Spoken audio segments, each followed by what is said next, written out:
is the tower. Discovery, go and throttle up. Discovery, roger, go for deploy. That's everybody in the shuttle program. The crew is go for launch. Roger, nice to be in orbit. We have followed in their footsteps to get us where we are today.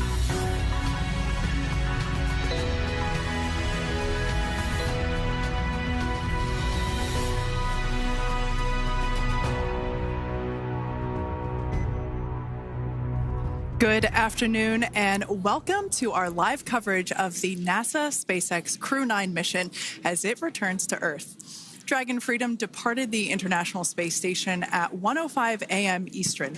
That was 10:05 p.m. Pacific time on March 17th for those of us here in California. On board Crew-9 are NASA astronauts Nick Hague, Sonny Williams, Butch Wilmore, and Roscosmos cosmonaut Alexander Gorbanov. And they are now on their way to the targeted splashdown site off the coast of Tallahassee, Florida. My name is Kate Tice, Senior Quality Systems Engineering Manager here at SpaceX. And joining me today from NASA Communications is Sandra Jones. Thanks, Kate. It's always such a pleasure to be here. Upon departing the International Space Station, Dragon underwent a sequence of departure burns. The crew then had a rest period and has since kicked off preparations for re-entry, including getting into their spacesuits and successfully performing a leak check. The next phase of the mission is when things will really start to amp up. Dragon has a series of steps to complete before returning Crew-9 home. That's right. First, Dragon will maneuver to the correct attitude and jettison its trunk, which is the cylindrical, unpressurized lower part of the spacecraft. The trunk is currently connected to the aft or bottom section of Dragon, where the heat shield is located. But in order to expose that heat shield and get the vehicle ready for atmospheric reentry, we're going to jettison that trunk. From there, the spacecraft will use its forward thrusters to perform a deorbit burn, which will put Dragon on a trajectory to return to Earth. This burn will last about 7.5 minutes once it starts. The deorbit burn uses Draco thrusters on Dragon, primarily the four located on the forward bulkhead, and is executed at the apogee, or the highest point of Earth's current orbit around the Earth.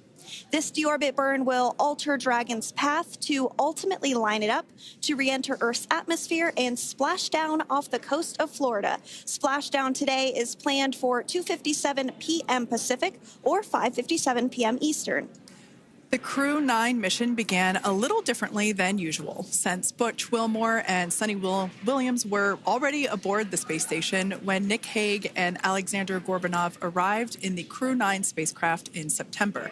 Having arrived as the crew flight test crew for Starliner, Wilmore and Williams were fully incorporated into the space station's Expedition 72 team and began research and other work aboard the station along with the other crew members.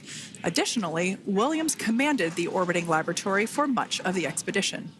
And after a successful liftoff and separation from Falcon 9, Nick and Alexander made a short flight on board Dragon to the International Space Station in September. Both veterans of long-duration station missions, both Williams and Wilmore conducted spacewalks during their 9 months in space. Having had the capacity to leave the station at any point, had there been some type of emergency, the crew members began packing for their voyage home about a week ago and worked through tasks and shared lessons learned with the newly arrived Crew-10 team, who arrived just a few days ago. For return operations such as this, NASA and SpaceX closely coordinate with the United States Coast Guard to establish a safety zone to ensure public safety and for the safety of those involved in the recovery operations, as well as the crew on board the returning spacecraft. Multiple notices are issued to mariners in advance of and during recovery operations, and Coast Guard patrol boats are deployed to discourage boaters from entering the splashdown zones. Now, we do want to stress to the public the need to respect this safety zone.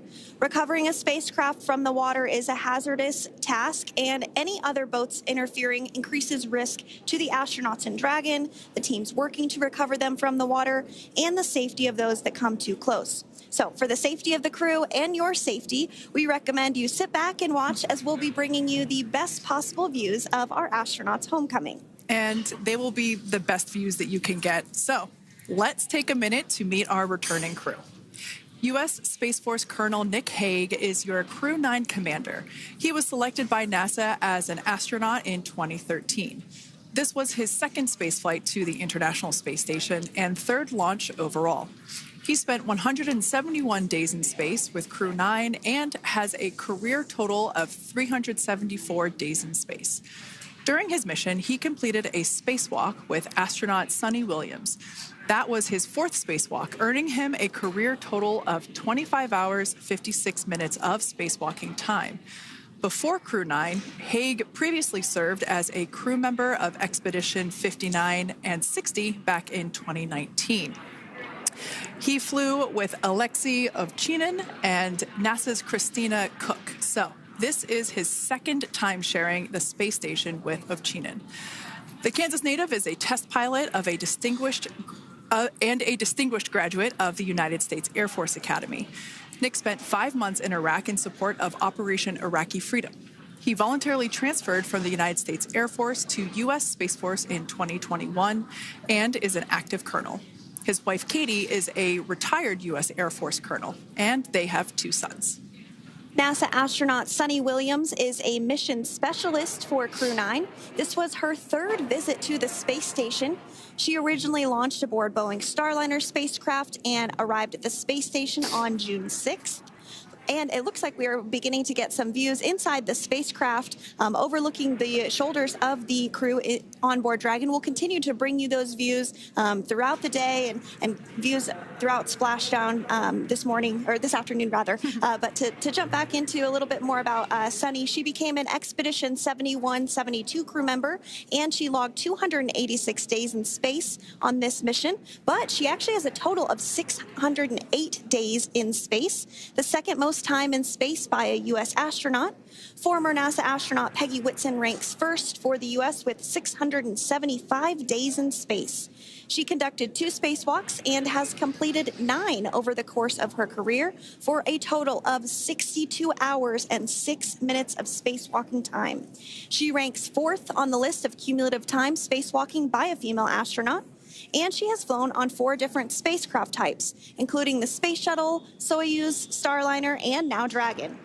Previously, she served on Expedition 14 and 15 in 2006 and 2007, and again with Expedition 32 and 33 in 2012. She's a retired U.S. Navy captain and is a proud graduate of the U.S. Naval Academy. NASA astronaut Butch Wilmore is also serving as a mission specialist today. This is his 3rd spaceflight and, just like Suni, logged 286 days in space. He conducted 1 spacewalk and completed 5 over the course of his career, earning him a total spacewalking time of 21 hours, 2 minutes. He's flown on 4 different spacecraft types throughout his career: the Space Shuttle, Soyuz, Starliner, and now Dragon. Previously, the Mount Juliet, Tennessee native served on STS-129 in 2009 and Expedition 41 and 42 from 2014 to 2015. Wilmore is also retired, a retired captain in the U.S. Navy. And Alexander Gorbunov is a 3rd mission specialist serving on today's mission. Crew-9 was his very first spaceflight to the space station, earning him a total of 171 days in space over the course of his career. Gorbunov, along with Nick Haig, saw the arrival of 4 visiting vehicles and saw the departure of 4 as well. The duo orbited the Earth more than 2,700 times during their mission. Before his cosmonaut selection in 2018, Gorbunov worked as an engineer for a rocket space corporation and helped support cargo spacecraft launches from the Baikonur Cosmodrome in Kazakhstan. To prepare for upcoming events, Dragon is currently doing a couple of things autonomously. First, it's isolating the thermal control system fluid loops from the radiator. This system is what will help keep the internal temperature of Dragon very comfortable for Nick, Suni, Butch, and Alexander during the reentry phase. Dragon is also initiating separation of the claw mechanism, which will terminate data, power, and fluid connections between the spacecraft and the trunk in preparation for that trunk separation that I mentioned earlier. Now, as we saw before, we are hoping to get more views inside of the Dragon capsule. We will bring those, of course. We want to see more of our 4 crew members. But now a bit more of the Dragon Freedom capsule. It has flown on several missions for NASA. It first launched April 27th, 2022. to the International Space Station on NASA's SpaceX Crew-9 mission. It was subsequently used for 2 private spaceflight missions to the space station for Axiom Space, Axiom Mission 2 in May 2023 and Axiom Mission 3 in January of 2024. And of course, Crew-9 launched last year, is September 28th. So yeah, a little bit about the Dragon Freedom capsule. Here, a view that we have once again between the shoulders of Commander Nick Hague, who is on the left-hand side of your screen there, and Mission Specialist Alexander Gorbunov there on the right. That's right, Kate. And the next major milestone that we're looking ahead towards this afternoon is claw separation. We're targeting that claw separation at 2:05 p.m. Pacific time this afternoon, so less than 10 minutes from now. Continuing to get some views inside Dragon Freedom. To the far left there is NASA astronaut Butch Wilmore. And as you can see, the crew is suited up in their space suits. They are suited up in what we call dynamic phases of flight. So when they launch, when they dock, when they undock, when they return back for splashdown. We might hear some call outs on the loops about putting their visors down. That will happen just prior to deorbit burn. And you'll hear us pause when some of those communications happen. That's because we want to make sure that we are relaying the best information to you all, and so that you hear it as well. So if you do hear us pause, that is what we're doing. You also see they have their on there, and I know the gloves are pretty unique on the Dragon spacesuits, right? They're custom created? Yes, the spacesuit overall is custom fit for each astronaut. These gloves enable usage of the touchscreen panels that they have in front of them. We can't see it from this view, but that view we saw earlier between Alexander Gorbunov and Nick Hague, that is a touchscreen. It allows the crew to monitor everything that Dragon is doing along with those tablets that they have there on their legs. So yeah, the spacesuit itself is intended to act as a mini spaceship, if you will, as once the visors are closed, it is able to maintain a pressure in the unlikely event of a depressurization event for Dragon. So there we can see those screens I was talking about. So there in the center, we've got the location tracker, as well as on the left-hand side, it's mapping out the operations that Dragon is executing. The crew has to remain well informed of all these things that Dragon is doing autonomously. That basically means that Dragon is flying itself. The crew has the ability to gain control of the capsule if necessary, but the capsule is essentially going to bring itself home. But of course, in order to be familiar with Freedom, SpaceX, deorbit sequence start in 5 minutes.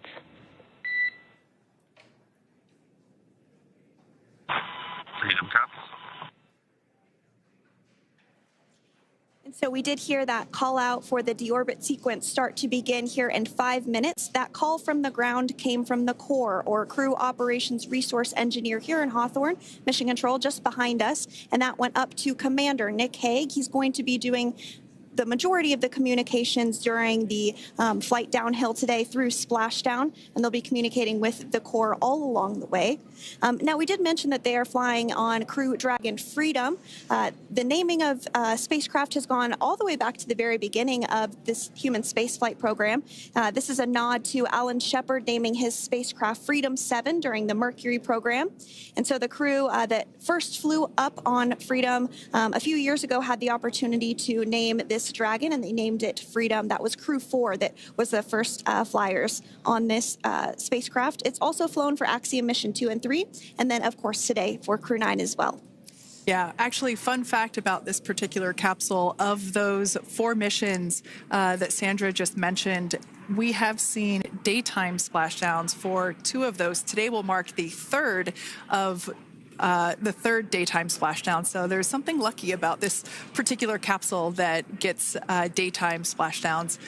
Nighttime is great because we can see even more clearly the capsule streaking through, but I personally love the daylight views because we really get even better views of the recovery team operations during that phase of the mission. Yes, absolutely. And if you follow along with our missions, you'll know that sometimes weather is a watch item when it comes to undocking and splashdown. We do splashdown in the water, so we want to ensure that parameters like wave heights and wind speeds and precipitation, lightning, all of that is looking good for the crew and the safety of those recovery personnel. And today the weather is just pristine. We got off of space station on the very first attempt. So I'm joking around and saying that it was because it was St. Patrick's Day and we got really lucky with the weather. I wouldn't disagree with that. Speaking of weather, we will be hearing from Core probably around 2:20-ish. Typically, before we enter the period of loss of signal, or LOS, we will hear an entry briefing from the Core, the Crew Operations Resource Engineer, and they will deliver important information like updated anticipated splashdown and loss of signal times to the crew, as well as the wave height and wind speed. So we'll be standing by to listen in on those. Like I said, that will happen shortly after. Typically after trunk separation. I can't quite remember if it's before or after deorbit burn. It must be before. But in any case, we'll be hearing all of that coming from Core. In fact, that individual is seated there in the room on your screen. That is SpaceX Mission Control in Hawthorne, California. That room is located just over our shoulders, and that is where Dragon operators are standing by on console, monitoring the progress of Dragon as it continues its way home. It's been, at the point of splashdown, it'll be about 17 hours since Dragon undocked from the International Space Station. The team there in Mission Control, there are multiple teams, in fact, and they cycle through shifts to ensure that everybody gets the required rest and sleep periods, just like the astronauts on board. And that Crew Operations and Resource Engineer is seated there in the room, and that, like Sandra said, is the primary voice that we will be hearing communicate from the SpaceX team to the crew on board.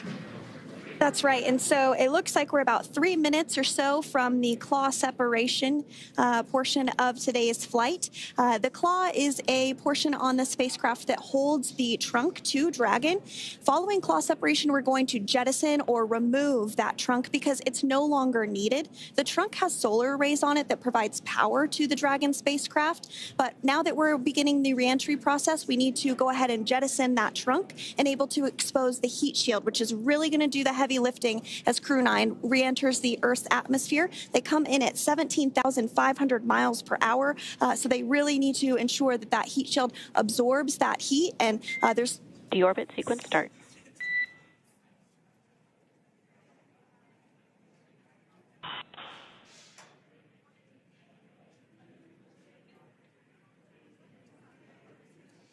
And so we did just get communications there that the deorbit sequence start has begun. So here in just a couple minutes from now, we expect to hear information or a call back about the claw separation having begun. And again, that kicks off that trunk separation portion that I was discussing to remove that, expose the heat shield, and then eventually we'll have the deorbit burn. And we'll continue to walk you through all of these milestones as we approach them ahead of our splashdown at 2:57 p.m. Pacific time this afternoon off the coast of Tallahassee, Florida. Yeah, we're very excited to bring the Crew-9 crew home. Sandra, we were talking about the trunk separation. That trunk is on a trajectory that will re-enter in the atmosphere and break up upon that re-entry. The heat shield itself is one of my favorite parts of the Dragon capsule. It is the workhorse of the re-entry phase. It will work to protect the Dragon capsule and the crew members on board during the re-entry phase as the temperatures outside of the capsule build up to, I believe, about 3,000 degrees Fahrenheit in excess of. And meanwhile, the interior of Dragon stays a very comfortable temperature. That heat shield does a lot of the work, and we'll see that plasma build up on the exterior of the capsule.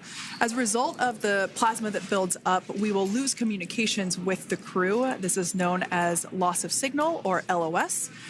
This is roughly a 10-minute period on average, even less than. I believe today it is probably about 6 or 7 minutes long.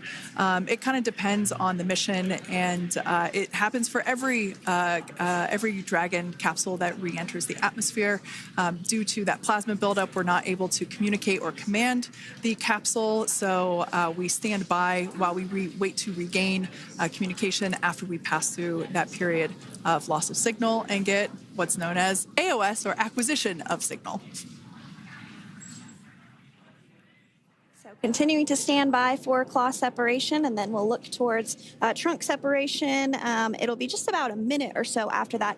That happens pretty rapidly in succession. Some of our milestones will take a little bit longer throughout the day. For example, we will have a deorbit burn after that will take about 7.5 minutes and helps get Dragon set up in the right trajectory to splash down in the Gulf off the coast of Florida.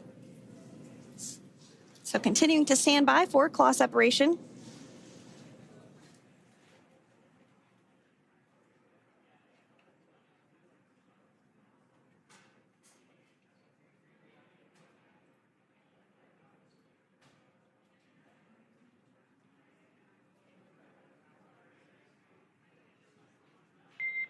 Nominal trunk jettison. All right. Freedom copies. Great news there. That trunk has been jettisoned from the Dragon capsule. So the claw was separated. That's the mechanism that connects the telemetry and power between the Dragon capsule and the trunk. In order to expose the heat shield underneath Dragon, we had to jettison that trunk, and so we just got confirmation that that has happened. So that is great news. Basically means that telemetry is looking good, and that the nitrox system is primed for cabin and suit cooling, and the heat shield, like I said, is now exposed and ready for atmospheric re-entry. The trunk served its purpose by gathering energy from the sun through its solar cells and converting that to battery power. Since we separated the trunk, we can't generate any more new power, but we really don't need to since we're coming home and Dragon has enough battery power already stored. Now, up next, the final steps that Dragon will perform prior to re-entry: the slew, or the maneuver to deorbit burn attitude, and then the deorbit burn itself. This deorbit burn is the last time that the forward Dracos, which are the 4 thrusters located on top of the spacecraft under the nose cone, it's the last time that they will ignite. The deorbit burn will place Dragon on a precise trajectory to return to the splashdown zone off the coast of Florida, off the coast of Tallahassee, Florida, and that will last about 7.5 minutes once it starts. And so deorbit burn is targeted for 2:11 p.m. Central Time, so about 2 minutes from now. As we mentioned, it's going to last about 7.5 minutes, again, helping to get Dragon into the precise trajectory to ensure that splashdown occurs in the area that was calculated and where the recovery team is already in place, ready to support splashdown operations today. The recovery vessel Megan is the ship that is going to be utilized today, and we also have what is called fast boats that go out first to check the spacecraft and make sure everything is looking good before the recovery vessel Megan approaches. So that whole recovery process takes about an hour, I would say, from the time the crew splashes down to the time they're on the boat and the crew gets out of the capsule. And we'll continue to bring you live coverage through every step of the way today as Crew-9 returns home. Indeed. Now, let's take a little bit of a closer look at Dragon. One of the great things about being close to the space station is that we can use space station cameras to look at Dragon. But now that Dragon is on its way home, we don't have those external cameras. So here's an animation of what the capsule looks like. We've got the pressurized section, the capsule on the top, and the trunk, or the unpressurized section, on the bottom. That's where those solar panels that we manufacture in-house are located, soaking up the energy from the sun and turning it into power for the capsule. At the very top of the capsule is the nose cone. That is where the Dracos, the forward Dracos, are located. That nose cone is currently open, not closed like we saw in that animation. Once we get through the final maneuverings for the re-entry phase, we will close the nose cone capsule just before Dragon begins its atmospheric entry to protect that forward hatch there located along with those forward Dracos. So Go ahead. That's right. I was going to mention that the nose cone does open shortly after launch, and it remains open the entire time that Dragon is docked to the International Space Station. So as an example for this particular spacecraft, Freedom, since September when it docked to the International Space Station, remains open that entire time, and here shortly it will close for the very first time since September. So quick recap of what Dragon has done in recent history here. We basically began preparations for re-entry known as the Deorbit sequence. So Dragon released the trunk. As we said before, we separated the claw, we released the trunk. It next will slew to the deorbit burn attitude. Slew basically meaning maneuver, so it will position itself correctly to execute that deorbit burn. We want the heat shield side to be facing forward, or first, if you will. We want that to be the leading edge of the Dragon capsule, as that heat shield is meant to basically be an ablative material for the heat that it will incur. Once we complete that deorbit burn attitude slew, we will initiate the deorbit burn itself. That will last for several minutes, expecting that to be to start here any moment now, actually, and then it will go until about 2:18 p.m. Pacific time or 5:18 p.m. Eastern time. And I did hear confirmation that deorbit burn is underway. As we mentioned, it's about a 7.5-minute burn. So within the last 10 minutes, Dragon has jettisoned its trunk and initiated the deorbit burn just seconds ago. As mentioned earlier, for those operations, NASA and SpaceX closely coordinate with the United States Coast Guard to establish a safety zone to ensure public safety and for the safety of those involved in the recovery operations, as well as the crew on board the returning spacecraft. Multiple notices are issued to the mariners in advance of and during recovery operations, and Coast Guard patrol boats are deployed to discourage boaters from entering the splashdown zones. So we do want to stress to the public the need to respect this safety zone. Recovering a spacecraft from the water is a hazardous operation, and any other boats interfering increases the risk to not only the astronauts in Dragon, but the teams working to recover them from the water and the safety of those that may come too close. So for the safety of the crew, which you see there on your screen, your safety, we recommend you sit back and watch as we'll continue to bring you the best possible views of our astronauts' homecoming. Yeah, as I mentioned earlier, this deorbit burn is the last time that we will utilize our 4 forward Draco thrusters. Forward basically meaning at the top of the Dragon capsule. Dragon Freedom has not yet entered the Earth's atmosphere. This deorbit burn is what will line the vehicle up and put it on its final trajectory to the landing site right off the coast of Tallahassee, Florida. So basically, it is the last burn that the Dragon spacecraft executes and is what really locks it in for that precise landing. As you can see on your screen right now, Nick, Sunny, Butch, and Alexander are using their screens to keep tabs on the burn duration, the Draco firings, and trajectory details such as entry angle, spacecraft perigee, and how much distance remains until deorbit burn termination. As I mentioned earlier, Dragon is flying itself. So all the crew has to do is stay strapped into their seats and keep tabs on things. Although I must say, if I had one of those window seats, it would be pretty difficult to restrain myself. Now, with Nick, Sunny, Butch, and Alexander ready to deorbit and splash down back on Earth, they will be heading to one of 8 targeted sites supported by SpaceX and NASA. All of these sites are located off the coast of Florida, either in the Gulf of America or the Atlantic Ocean. Spreading the supported sites across multiple locations helps maximize the return opportunities for this mission and future crews, lowering the chance that we'll have to wave off due to bad weather. For those of you following along, you'll know that today's splashdown marks our final Dragon recovery on the East Coast. After 6 great years of successful recovery operations off the East Coast, we'll be moving all Dragon recovery operations back to the West Coast. And as always, NASA and SpaceX jointly select our splashdown location. And for today, the prime recovery site is off the coast of Tallahassee, Florida. The selection process works with a lot of different variables, including the space station's orbital trajectory or path that it follows, what landing sites are available and have favorable weather, how much free flight capability Dragon has for the trip home, and the sleep schedules for the returning crew members, as well as, of course, the big one, the weather.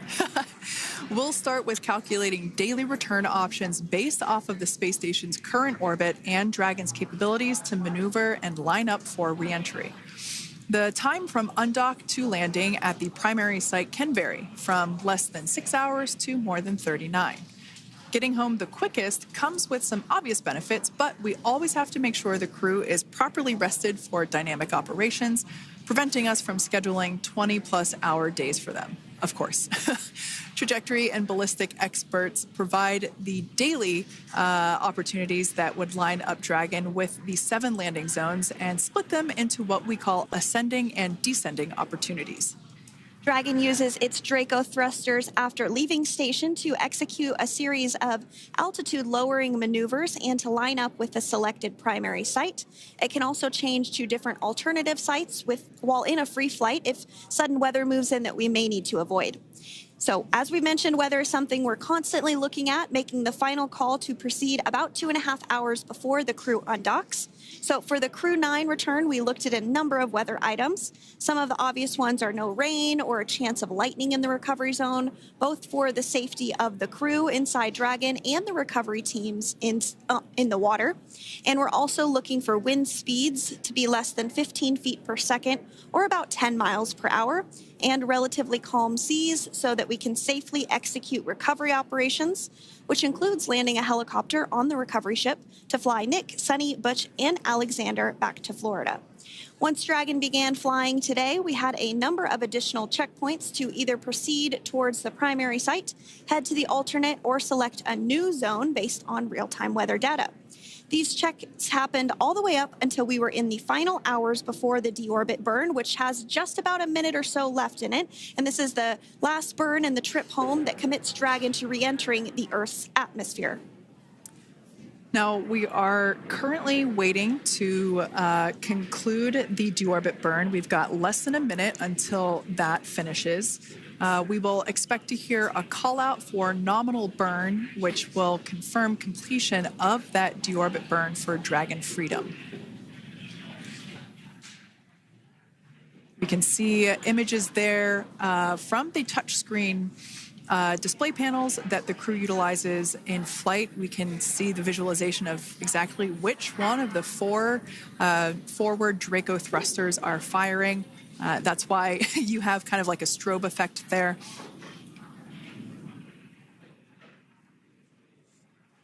And if you're just joining us, you are looking at live views of the Dragon Freedom. On your left is Commander of Crew-9, Nick Hague. To his right is Roscosmos cosmonaut Alexander Grabenkin. And also in Gorbunov, that is Alexander Gorbunov. And then also in the capsule today is NASA astronauts Sunny Williams and Butch Wilmore. We're awaiting confirmation that their deorbit burn is complete, which is the last burn that's going to help set them up on a trajectory to splash down off the coast of Florida. Deorbit burn complete. Performance nominal. Nose cone closure initiated. Freedom copies. All right, excellent news there. We heard the words we were looking for, nominal burn. So that means that deorbit burn was successful and nominal, meaning as expected. And we're now beginning to close the nose cone in preparation for atmospheric reentry.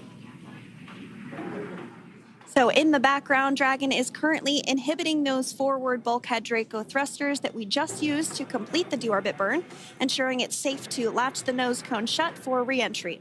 Also, the vehicle has initiated the nitrox suit purge, which will help keep Nick, Sunny, Butch, and Alexander cool and comfortable during re-entry, which is coming up in about 20 minutes from now. At this point, the nose cone is closing and protecting the forward hatch for re-entry, and the crew are using their screens to continue to monitor the locking of the nose cone, which is done by a set of hooks. And as we mentioned earlier, that nose cone has remained open since September, so this is the first time it's closing in a few months. Yeah, that's absolutely right. Now, we will be expecting, as I mentioned before, an entry brief from SpaceX Core. Again, that's the Crew Operations Resource Engineer who is seated in that room that you see there on your screen. That entry brief will provide updated times for anticipated splashdown as well as the loss of signal or period of LOS. And that briefing will also give us information such as wind speed and wave height at the expected splashdown location. But all in all, everything has been great today. All events have been executed on time as expected, and we are looking forward to a splashdown of the Crew-9 crew at about 5:57 p.m. Eastern Time or 2:57 p.m. Pacific Time. Between now and then, things are going to start moving quite quickly. In fact, if anything, this will have seemed like the slower part of the reentry phase. We're going to go through, like I said, that period of loss of signal or LOS. That period is a few minutes long where we are unable to communicate or command the capsule due to the plasma that builds up on the exterior of the capsule. That period, like I said, lasts for a couple minutes. You will start to hear SpaceX Core hail the Crew-9 crew a little bit earlier than expected because we, in the past, have actually regained communications a couple minutes earlier than initially anticipated. So we'll go through that period of loss of signal, that entry period, that specifically when when the Dragon spacecraft is re-entering through the atmosphere. Approximately at about 18,000 feet when the capsule is traveling at 350 miles per hour. We will see our first views of parachutes for the day. It's one of my favorite moments of return sequences is when we get to see the drogue parachutes. We'll see the drogues come out. Those drogues will help slow the vehicle down to about 119 miles per hour. And then that is when the main parachutes will come out from the Dragon spacecraft and then ultimately end in splashdown. And we are hearing confirmation that the nose cone is closed and everything was nominal or as expected with that closure. So as we begin the second half of entry, Dragon is now beginning to inject cooled nitrox into the air being delivered to the spacesuits worn by Nick, Sunny, Butch, and Alexander.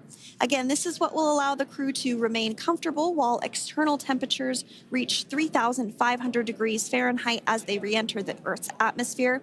So the heat shield is pointing forward, leading Dragon to the landing site. Yeah. Now, speaking of the heat shield, Dragon's primary heat shield is comprised of PICA 3.0, which stands for Phenolic Impregnated Carbon Ablator. The first-gen PICA was initially developed by NASA for studying and sampling comets within our solar system. SpaceX partnered with NASA to develop PICA-X, which was the second-generation product used on all Dragon 1 cargo resupply service missions that resupplied the International Space Station on 20 missions. PICA 3.0 was developed specifically for use on Dragon 2 crew and cargo with enhanced structural and thermal capabilities that allowed the heat shield to be even more effective in the way that it utilized the ability to make that heat ablevate as it goes through the Earth's atmosphere.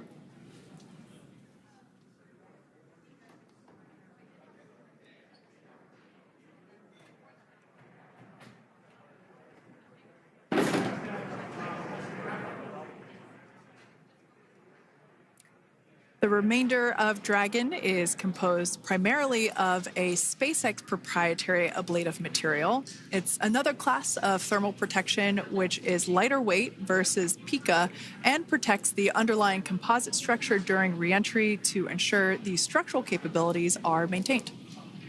While Dragon will experience temperatures well over 3,000 degrees during peak reentry conditions, the characteristics of the thermal protection system coupled with the environmental control and life support system in the pressurized interior will ensure that Nick, Sunny, Butch, and Alexander stay cool and comfortable during all phases of reentry through splashdown.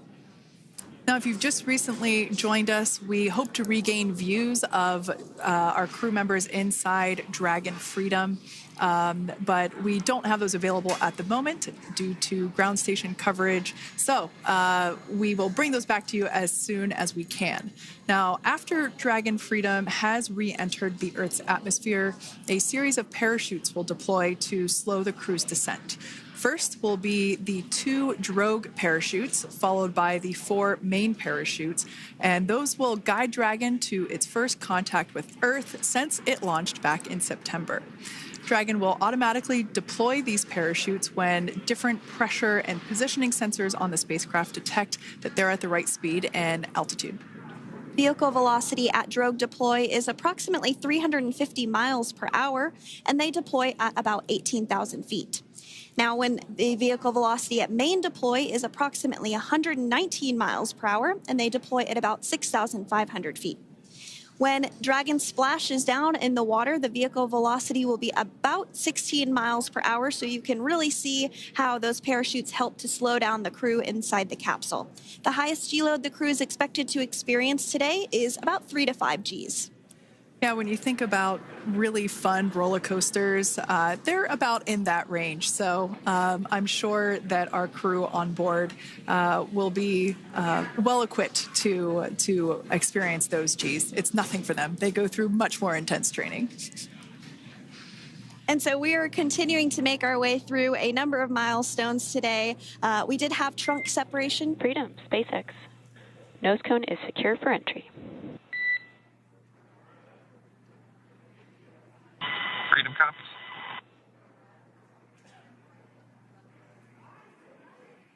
All right, great news there. That tells us that the final physical configuration change for Dragon is complete. We have closed that nose cone. This is the last physical change that Dragon undergoes prior to re-entering the Earth's atmosphere.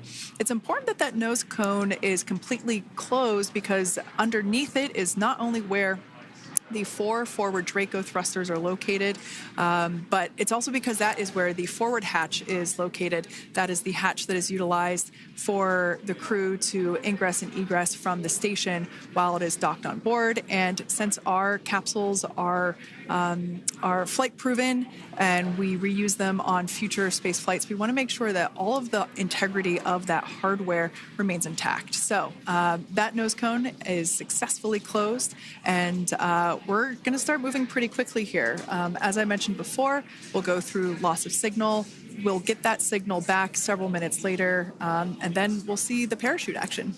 Yep, and then that's all ahead of splashdown off the coast of Florida. We're targeting Tallahassee as our splashdown zone today at 2:57 p.m. Pacific time this afternoon. Now, you did mention the call to the crew. They'll do some additional calculations following that burn and potentially let us know if that splashdown time has changed at all. But right now, we are continuing to target 2:57 p.m. And you can see there on your screen a path of where Dragon will be re-entering today. So if you are in the southern tip of Mexico, you might have the opportunity to see Dragon. Because it's a daytime splashdown, you probably won't have too great of views, but potentially you'll have the opportunity to get a glimpse of it there.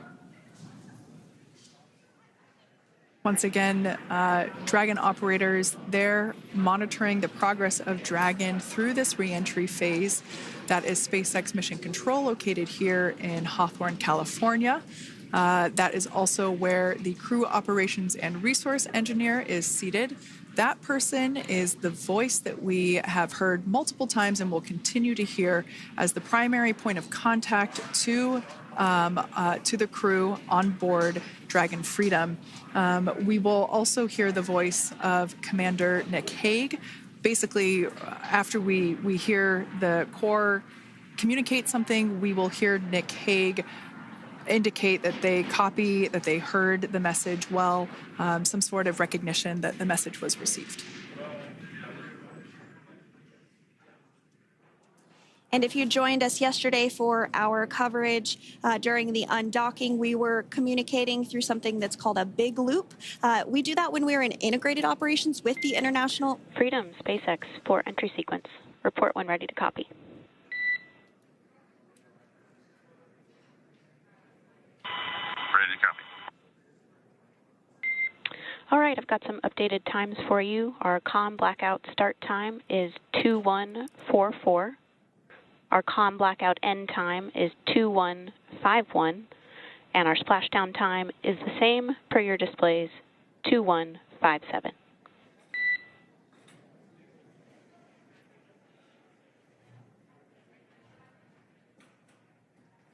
Okay. Understand comm blackout start 2144, stop 2151, splashdown per display. That's a good readback. And with that, please report when tablets are secured behind the elastic bands, restraints are tight, and visors are down. And copy, welcome.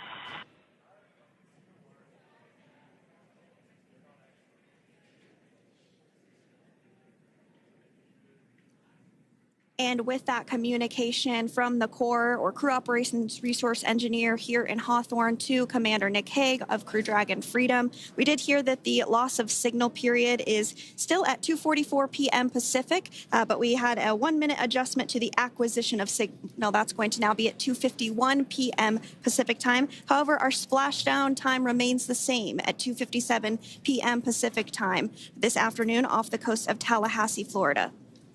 So all good news there as Dragon continues to make its way home with the Crew-9 crew. As we've mentioned before, we are splashing down on the Gulf Coast. We have ability to splash down on either side of Florida, but the location site just outside of Tallahassee, Florida is the site that was selected today due to best recovery conditions. And as Sandra mentioned before, weather is always a watch item, but everything is looking great for that particular recovery location. So I'm sure once we start getting views from the recovery vessel, I have a feeling it's going to be a pretty beautiful afternoon. And we did mention that, of course, this is a daylight splashdown, so we should be getting some great views. We do have a couple of spacecraft called the WB-57, which are high-altitude planes that NASA utilizes during splashdown operations. Those are en route and going to be tracking the capsule as it makes its way through the atmosphere and should be providing some good views for us. Kate and I were just chatting about how we haven't had a daytime splashdown in a little while, so we're looking forward to the views along with you. Yeah. Nighttime views are also great because we can see that capsule streaking through the night sky quite brightly. So like Sandra, you said earlier, daylight will be a little bit less bright, but we will definitely be able to see the SpaceX recovery team operations much clearer. I could also imagine it's probably a little bit easier for the team themselves to do their work in daytime than at nighttime. We'll see them rush in really quickly with a couple of fast boats as they begin the initial safety checks and sweeps of the Dragon capsule, while also retrieving the parachutes from the surface of the ocean. The recovery vessel, the main recovery vessel, will continue to make its way closer to the Dragon capsule. It is stationed a couple miles away from the actual recovery location, the splashdown location, for obvious safety purposes. So it takes a little while for that vessel to make its way over, but once it's closer, we'll have even better views of those recovery operations. And you may be wondering why sometimes we splash down in the daytime versus the nighttime. And believe me, we would all love for these operations to happen during regular daytime working hours. But unfortunately, orbital mechanics just doesn't quite work out that way. So it has to deal with the location of the International Space Station, as well as where the splashdown zone is on Earth and that trajectory, as well as the phasing. So as we mentioned earlier, sometimes we have phasing as short as 6 hours, sometimes in excess of 30 plus hours. It just depends on where the targeted area is that the capsule is going to splash down. So today's phasing has been 17 hours since undocking occurred at 10:05 p.m. Pacific yesterday evening for us here in Hawthorne. Early wee hours for folks on the East Coast and other areas of the United States. Yeah, but regardless of whether it's daytime or nighttime, the SpaceX recovery team has trained and practiced and rehearsed for it all. So regardless of daylight, they are really efficient with those operations. And but like you said, Sandra, it has been a minute since we have seen a daytime splashdown on a NASA SpaceX Crew mission. The last daytime recovery was on Crew-9, which was the debut flight for the capsule flying today, the spacecraft known as Dragon Freedom. And so, yeah, kind of a fun fact there in terms of the timing of that daylight splashdowns. Once again, standing by for more communication with the crew. The next event that we have coming up is the start of that period known as loss of signal. That is the period still expected at 2:44 p.m. Pacific time. This lasts for several minutes while the capsule is making its way through the Earth's atmosphere, the heat shield located at the bottom of the capsule, really doing all the work at that point in time in terms of using the atmosphere to slow the capsule down from its orbital speeds of 17,500 miles per hour. Our tablets are secure, restraints are tightened, visors down. We are configured for entry. Freedom, I copied. Tablets are secured, restraints are tight, and visors down.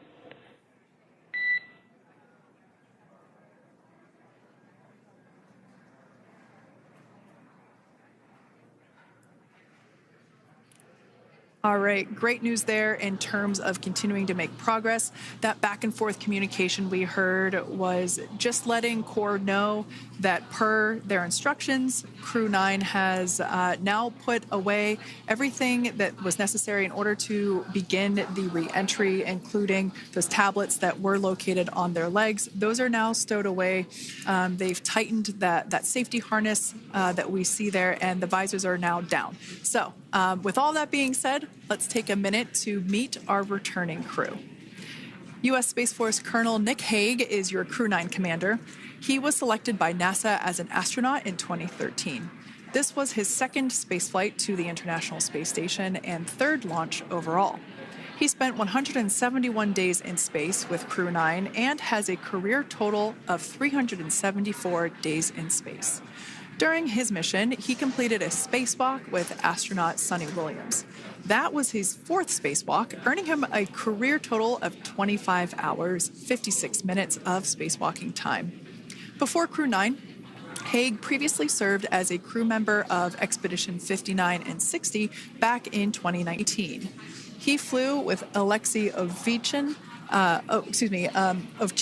and NASA's Christina Cook. So this is his second time sharing the space station with Ovchinin. The Kansas native is a test pilot and distinguished graduate of the United States Air Force Academy. Nick spent 5 months in Iraq in support of Operation Iraqi Freedom. He voluntarily transferred from the United States Air Force to U.S. Space Force in 2021 and is an active colonel. His wife, Katie, is a retired U.S. Air Force colonel, and they have 2 sons. NASA astronaut Suni Williams is a mission specialist for Crew-9. This was her third visit to the International Space Station. She originally launched aboard Boeing's Starliner spacecraft and arrived at the space station on June 6th. Following the agency's decision to return Starliner uncrewed, she became an Expedition 71 and 72 crew member, where she logged 286 days in space on this mission. But Sunny has a total of 608 days in space, the second most time in space by a U.S. astronaut. 5 minutes until predicted comm blackout. We'll see you on the other side at 21:51.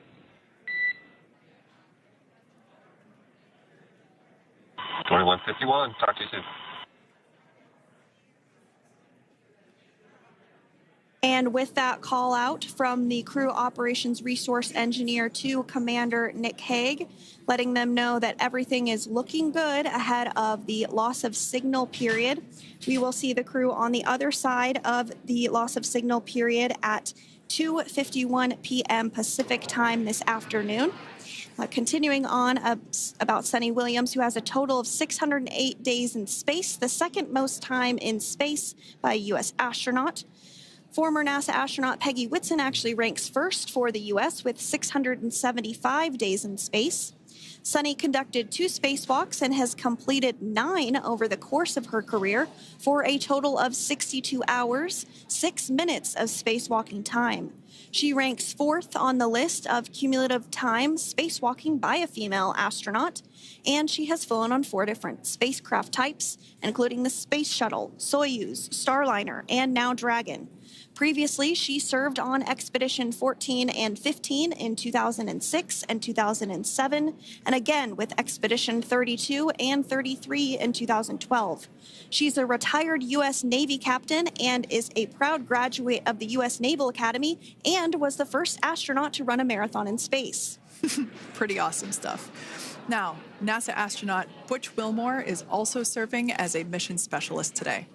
This is his 3rd spaceflight and, just like Sunny, logged 286 days in space. He conducted 1 spacewalk and completed 5 over the course of his career, earning him a total spacewalking time of 21 hours and 2 minutes. He's flown on 4 different spacecraft types throughout his career: the Space Shuttle, Soyuz, Starliner, and now Dragon. Previously, the Mount Juliet, Tennessee native served on STS-129 in 2009 and Expedition 41 and 42 from 2014 to 2015. Wilmore is also a retired captain in the U.S. Navy. Next up is Alexander Gorbunov, who is the 3rd mission specialist serving on today's mission. Crew-9 was his first space flight to the space station, earning him a total of 171 days in space over the course of his career. Gorbunov, along with Nick Hague, saw the arrival of 4 visiting vehicles and saw the departure of 4 as well.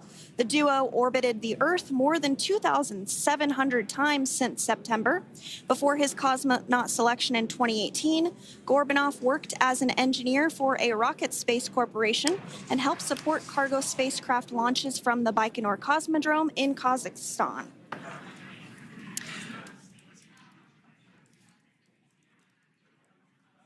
So if you are just joining us, we are continuing to bring you live coverage of Crew-9's return to Earth following their mission aboard the International Space Station, where they completed science and research investigations.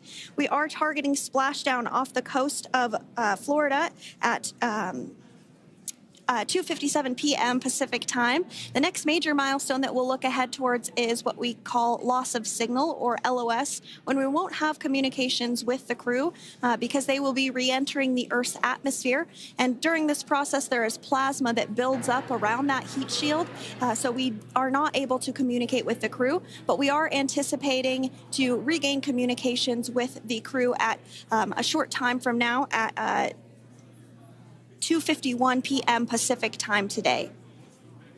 As we said before, everything continues to look good for the return of the Crew-9 team. We are about to go into that period of loss of signal.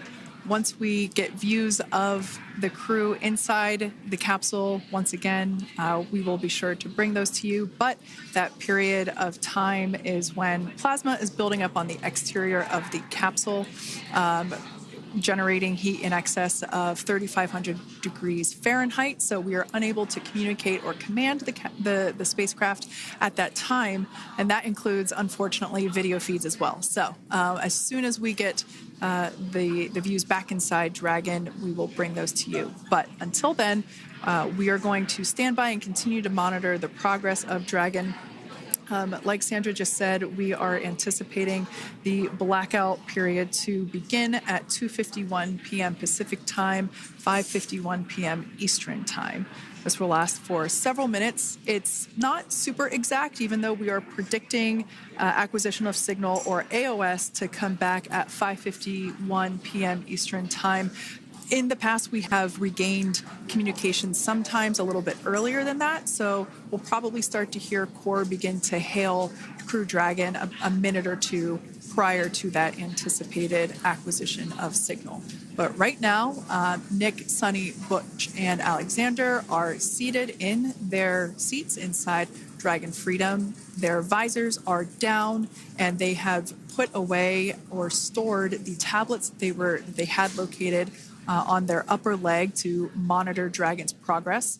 Now they will be utilizing the touchscreen displays where the current operation and future operations will be displayed as they are able to monitor Dragon's progress continually. As I said before, Dragon is autonomous, meaning it is flying itself. So the crew stands by and monitors, and those touchscreen displays are what will be allowing them to do so and prepare for events such as parachute deploy. And while on board the International Space Station, Nick, Sunny, Butch, and Alexander contributed to over 900 hours of science and research investigations, which is really the key purpose of the International Space Station. Now, the International Space Station is celebrating a major milestone this year, where they will be celebrating 25 years of continuous human presence in November. So if you're younger than 25 years, you've never known a day where there hasn't been a human living and working aboard the International Space Station, contributing to key science and research investigations that impact our lives here on Earth. There's research being done on Parkinson's, on osteoporosis, on cancer research, and a variety of other studies. Additionally, the microgravity laboratory provides a jumping off point for us as we venture back to the moon and onto Mars through longer duration space flights. One such example that the crew worked on during this mission was an alternative exercise device. In microgravity, the crew has to exercise for about 2 hours a day because they're not having the effects of gravity on their body. So to prevent bone and muscle loss, we counteract that with 2 hours of exercise per day. On board the International Space Station, they have 3 ways in which they can exercise. They have a bike, they have a treadmill, and they have a similar to a weightlifting machine that counteracts the microgravity environment. But a particular experiment that this crew tested out was a combination of all 3 of those in one smaller device, and this is really critical as we continue on to the moon, Mars, and beyond, because space is really important in spacecraft. So if we have something smaller that the crew might be able to utilize, that can potentially help us venture out even further into the solar system. So science is really the name of the game when it comes to the International Space Station. Some of the other science highlights that took place during this increment that are particularly interesting to me was we had the first wooden satellite that was deployed. This is a study to see if other materials might be more resourceful or renewable in space. So I'm really excited to see the results of that one as well. Additionally, we had a couple of spacewalks that took place to not only provide maintenance to the International Space Station, but also where we swabbed the outside of the space station near vents to see if any microbes that we all have microbes on us, to see if any of those could survive in the harsh environment of space, which again is very important for us to know and understand as we continue to the moon, Mars, and beyond. Very exciting stuff. Now, at this point, we have now entered the communications blackout period for the Dragon spacecraft. This lasts approximately 7 minutes due to plasma formation around the spacecraft itself. During this time, no vehicle telemetry is received by mission control or the recovery team, and no external commanding of the vehicle or voice communication is possible. But as a reminder, Dragon is designed to fly itself. During reentry, the vehicle will be slowing down from orbital velocity, which is approximately 17,500 miles per hour. The top temperature that Dragon will experience upon reentry is 3,500 degrees Fahrenheit. This blackout period, as I said before, we expect it to last about 7 minutes today, concluding at 5:51 p.m. Eastern Time or 2:51 p.m. Pacific Time. We, right there, have our first view of Dragon Freedom coming home to Earth. And that view is from the WB-57, which is one of NASA's high-altitude planes that is tracking. Now, because of the way that this camera is configured, it does look like it is dark, but it is indeed daytime, and you're beginning to see that plasma trail as Dragon re-enters the Earth's atmosphere. All of that is expected. We are anticipating an acquisition of signal around 2:51 p.m. Pacific Time, so just minutes from now, and you may hear the Corps begin to hail out or call Dragon for communications and see if we can potentially get communications with them a little bit earlier. Following this, we'll have two events in rapid succession. We'll have the drogue parachutes deploy at 2:53 p.m. Pacific, followed by the mains just 1 minute later at 2:54 p.m. Pacific Time, ahead of a splashdown at 2:57 p.m. Pacific Time off the coast of Tallahassee, Florida.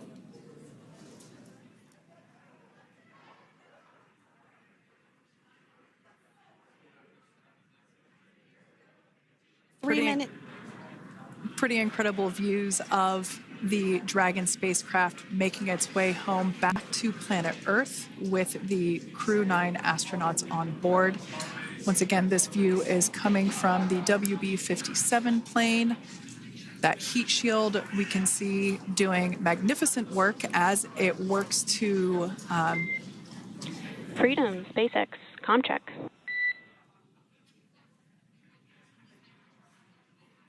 All right, we're going to start hearing the SpaceX Crew Operations Resource Engineer. SpaceX Freedom is with you. 4.6 G. Enjoying the ride. Copy that, Freedom. Great news there from Commander Nick Hague reporting back. We see a healthy flight computer. Expect automated chute deployment. Freedom copies. Like we said before, things moving very quickly as Dragon Freedom makes its way home. Next event coming up will be deployment of the drogue parachutes. This occurs around 18,000 feet. GPS has converged. Expect nominal altitude for drogue chute deployment.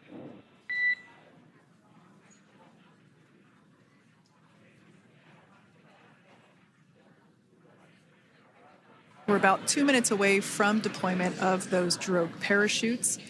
Now the heat shield is continuing to work to slow the vehicle down. That entry period, the Dragon spacecraft went from orbital velocity about 17,500 miles per hour down to about 350 miles per hour. So that really gives you a sense of why that plasma builds up on the exterior of the capsule, thanks to the heat shield and the work that it does. Those drogue parachutes will slow it down from 350 to about 119 miles per hour. We can see 15 kilometers. Brace for drogue window. We can see seat rotation happening inside the capsule. Great to get those first views of our crew members. Once again, the capsules are going about 350 miles per hour when the drogues are deployed. Those drogue parachutes that we manufacture here in-house are going to slow the spacecraft down to 119 miles per hour. And that is when we will see the main parachutes deploy, and that occurs about 6,000 feet above the ocean's surface. And we are expecting drogue deployment at 2:53 p.m. Pacific, so we should see it any second now. And there you are getting a great view of Crew-9 inside Dragon Freedom as it returns back to Earth. We are awaiting the drogue deploys. This view coming from the WB-57 high-altitude plane. And there you see it on your screen, drogue deployment. Drogue descent rate nominal. You can hear the crowd here. Visual on 2 healthy drogues. The crowd here very excited as Dragon Freedom continues to make its way back to planet Earth.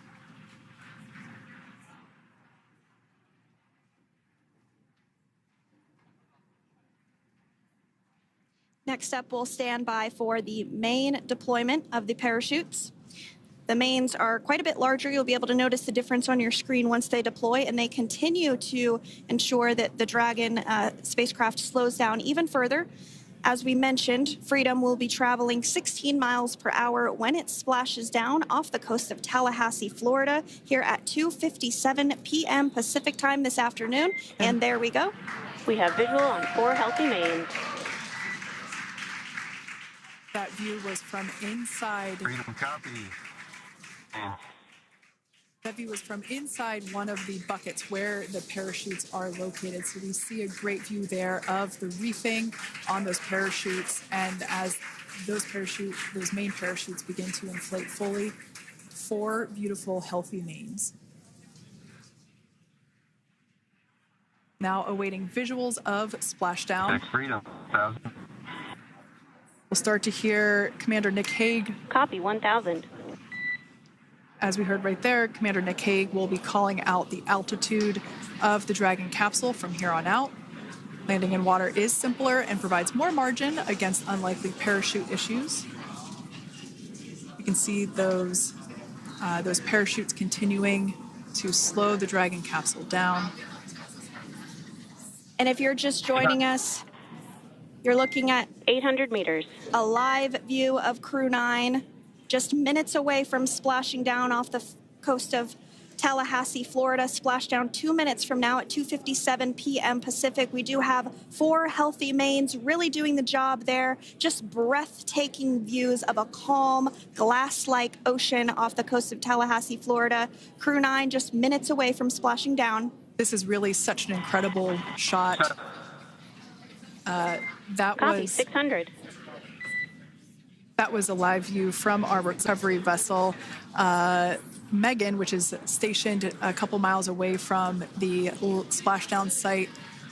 We can see the crew there using their restraints as resting places for their arms. They were just in space moments ago, so their arms were able to float freely. 400 meters. This is a gorgeous bluebird day here that we have for the splashdown of Crew-9. It's incredible to think that the Dragon capsule just minutes ago was going over 17,000 miles per hour, and now gently coasting to a soft splashdown. 200. Copy, 200 meters. Brace for splashdown.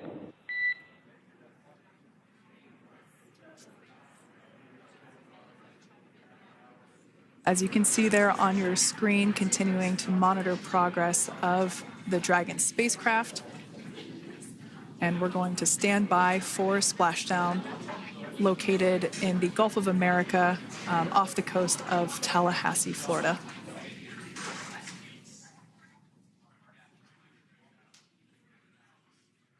And splashdown. Crew-9 back on Earth.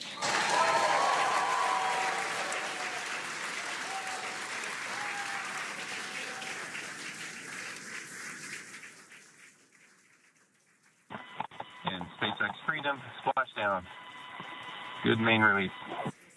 Copy, splashdown. We see main chutes cut. Nick, Alex, Butch, Sunny, on behalf of SpaceX, welcome home.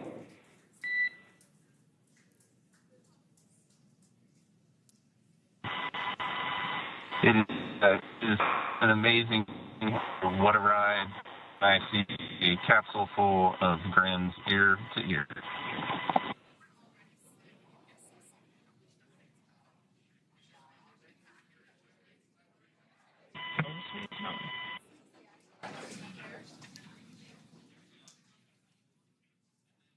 And as you can see on your screen, we have visual confirmation of splashdown.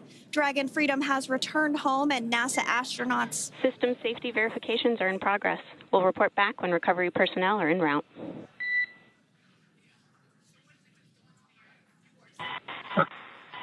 Understand. And we're in section 2 of 4.800 landing response.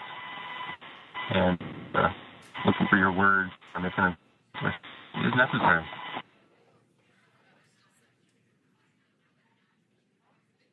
In the distance, we can see the recovery vessel making its way. Copy, you're in section 2 for the environmental assessment in 4.800. That is not necessary today. Understand. Raising 5. So we will continue to have communications between the Corps and Nick Hague, the commander of Crew Dragon Freedom, which just splashed down 2 minutes ago off the coast of Tallahassee, Florida. Dragon Freedom has returned home with NASA astronauts Nick Hague, Sonny Williams, Butch Wilmore, and Roscosmos cosmonaut Alexander Gorbunoff. They're back on Earth after approximately 17 hours of a return journey from space. The SpaceX recovery ship and team have been waiting for Dragon's splashdown, and they will now make their way to the splashdown location. The teams have been ready and waiting about 3 nautical miles away, so it's going to take them about 30 minutes or so to make their way and to SpaceX Freedom. Pretty sure we're in stable 1. Copy, stable 1. We see the same. It's going to take about 30 minutes for the recovery team to make their way over to Nick, Sonny, Butch, and Alexander, who are still seated and secured inside that Dragon spacecraft there on your screen. Incredible views there of that thermal protection system, or TPS. That Dragon capsule was pristine, white color before it departed the station, and we can see how the reentry phase, the thermal protection system did its job. Now, if you're wondering what that hole, that like bucket area is, that is underneath the side hatch. That is where the main parachutes were stored. So when we saw the Dragon capsule docked at station, it looked very different. The panel that protects and covers the main parachutes, that was still intact, as well as the panels that enclose where the drogue parachutes are located. We can see those fast Freedom, boats. SpaceX is go for recovery personnel to approach. Expect personnel alongside in the next few minutes. Freedom copies.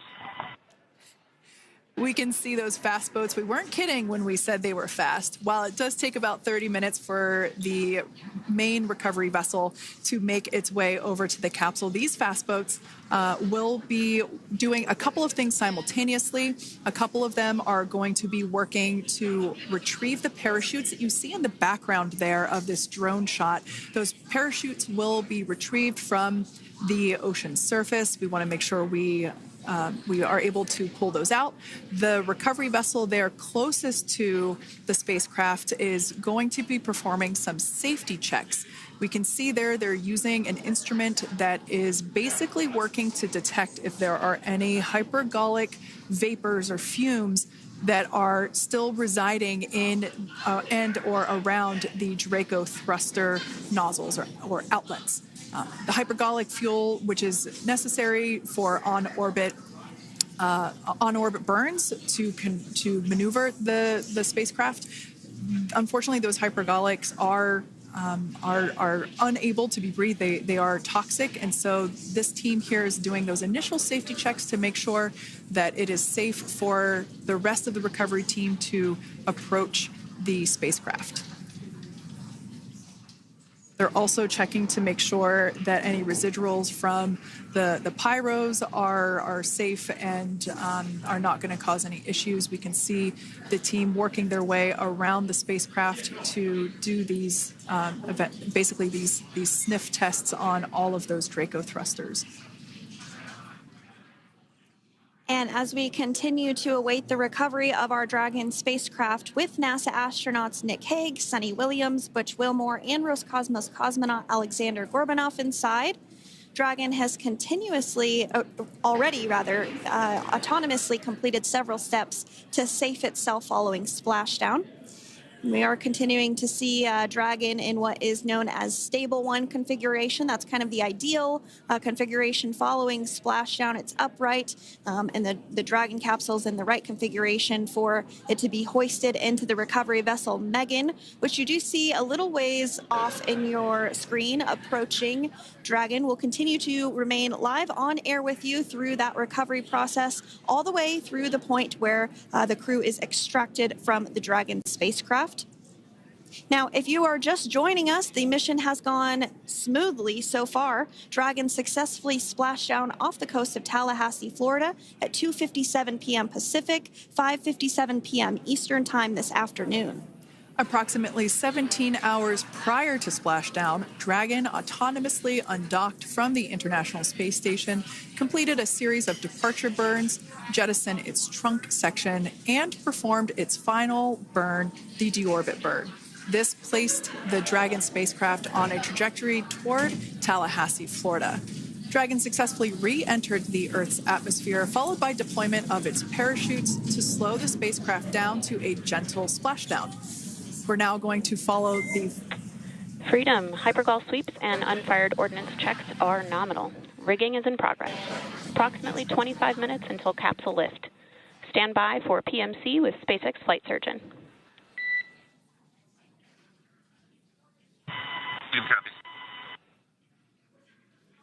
And so what we did just hear there was communications that those hypergol checks were complete. They didn't find any of that upon those checks, so we'll continue to move through the timeline. Next up is a process called rigging, which you see happening right now on your screen. This is when a SpaceX recovery personnel actually works to climb aboard the capsule and work through procedures ahead of lifting onto the nest of the recovery vessel Megan. We heard it's going to be about 25 minutes or so until that lift actually takes place.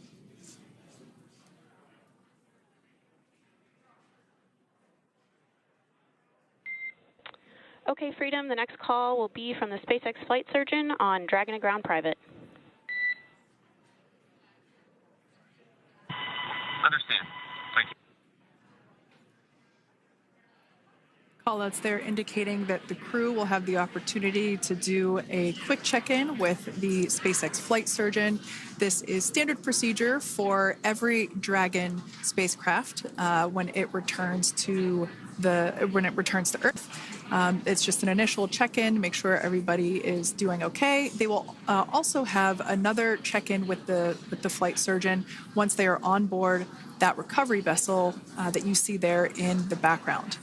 We can now see that SpaceX recovery team member they're on top of the Dragon spacecraft. They are going to be working to install plugs in the Draco thrusters to ensure that none of those, and to ensure that no more hypergolic fumes or vapors come out from the spacecraft. They'll also place harnessing around the spacecraft that are required in order to lift it out of the water. Go ahead, Sandra. Continuing to get some views of the recovery personnel, both the main recovery vessel Megan, as well as some of those fast boats that we've discussed previously. It looks like just a beautiful day there out off the coast of Tallahassee, Florida. Weather was pristine. We were able to get undocked from the International Space Station as expected at 10:05 p.m. Pacific time yesterday evening, and Crew Dragon has since completed steps ahead of its splashdown at 2:57 p.m. Pacific, and we're now stepping through procedures to get Dragon hoisted up onto the Megan recovery vessel and get the crew extracted out of the spacecraft. And you did see some of the parachutes that were near the spacecraft. Upon detection of landing, Dragon automatically releases those main parachutes to prevent wind from pulling the spacecraft. Dragon then automatically safes any pyrotechnics that may still be present on the vehicle and may automatically perform additional minor system reconfigurations. The astronauts will remain seated and in their suits at this point, but the onboard air conditioning keeps things temperature controlled inside the spacecraft so the crew remains comfortable, and the communication systems... Freedom, SpaceX, ComCheck.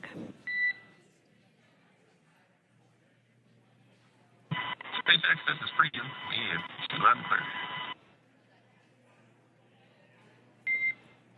Copy that, Freedom. Have you loud and clear as well, and Dragon to ground is no longer private. Understand. Thank you. As we saw there on the screen, we have a couple of fast boats in the recovery fleet that have quickly moved into the splashdown location. They are being followed by one of the main recovery vessels, which will move into position upwind of the spacecraft. The two fast boats have very specific roles. Excuse me. The first approach is focused on immediate safety inspection, as we saw. They do this for spacecraft integrity and checking for any presence of those hypergolic propellant vapors. And this ensures that it is safe for the recovery vessel to approach Dragon. Once Dragon is cleared for full approach, as we heard is the case today, the team begins rigging the spacecraft for water recovery by the recovery ship. The second fast boat is responsible for parachute recovery and also serves as a redundant boat to the first one that makes the initial approach to the Dragon spacecraft. As we saw a little bit earlier, we were also able to see one of the recovery team members get on a jet ski to help gather up the parachutes that were automatically detached from the Dragon spacecraft upon splashdown. And it will take a little over 10 minutes for the recovery crew to complete their safety checks. Once they complete, the team will begin preparing Dragon to be lifted. And as you see, they are preparing for that to take place at this point. As part of the preparation for this lift, one member of the recovery team has climbed on top of the spacecraft already so they can attach Dragon's hoist rings and connect to the lifting lines. It will take us less than an hour to raise Dragon to the recovery boat and remove the crew from the spacecraft. After medical checkouts, the crew will return to land within 4 hours by helicopter. And if no additional medical assistance is needed, the crew will board a waiting NASA plane and depart for Houston.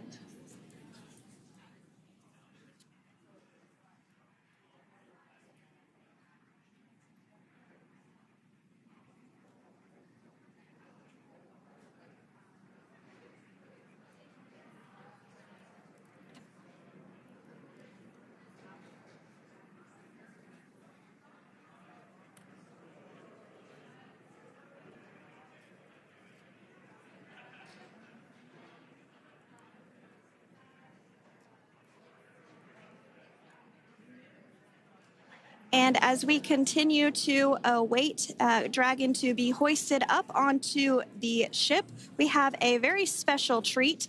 NASA Public Affairs Officer Jaden Jennings, who is actually on the recovery vessel and had a bird's eye view of the splashdown today. Jaden, how are you? How was the view from the recovery vessel? Hi, Sandra. How do you hear me? I've got you loud and clear, Jaden. It's so great to hear you. Awesome. So splashdown, Sandra, was nothing Freedom, short of be advised. spectacular. We are transitioning the forward link. Comm will be unavailable for approximately 5 minutes. Freedom comes.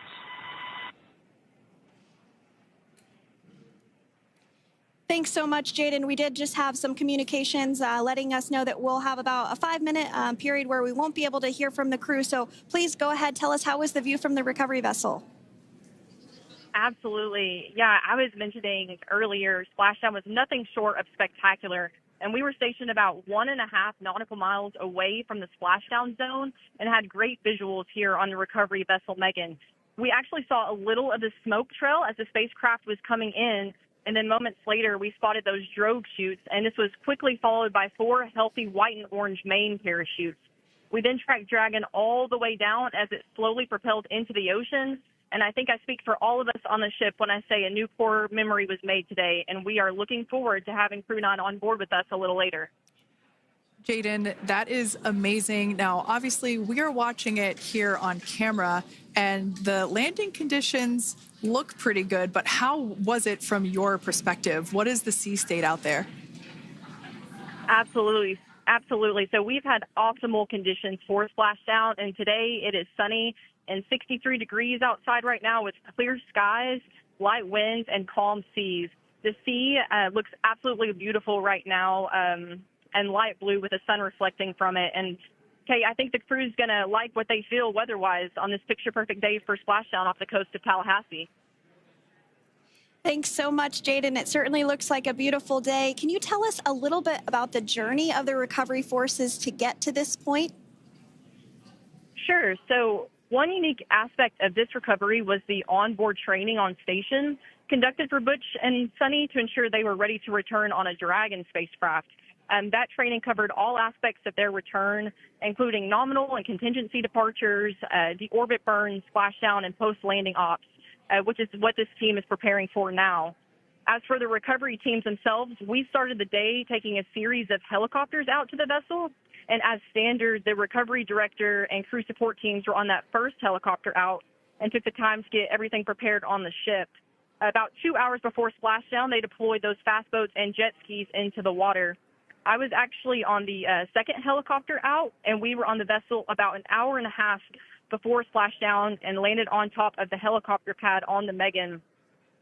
And the teams have been working diligently across their respective disciplines this week, executing what can only be described, in my point of view, as a logistical masterpiece, just ensuring every detail has been in place for Crew-9's return. That is such great news. I'm so glad that you're able there to experience it in person. Now, can you tell us a little bit about what's next to retrieve the crew for the recovery personnel on board? Yeah, Kate. So coming up next, Dragon will be hoisted into the on-deck translation system, or the nest, at the aft end of the ship, and then will be translated pretty quickly towards that egress platform. We'll perform another series of safety checks as final precautionary measures just to make sure there are no hypergolic vapors present before opening that side hatch. And then once that side hatch of the spacecraft is open, the crew will be assisted out of the capsule one by one from NASA and SpaceX. Freedom, SpaceX, ComCheck. Freedom's got you loud and clear. Thanks, Nick. I've got you loud and clear as well. We have completed our forward link transition. Copy.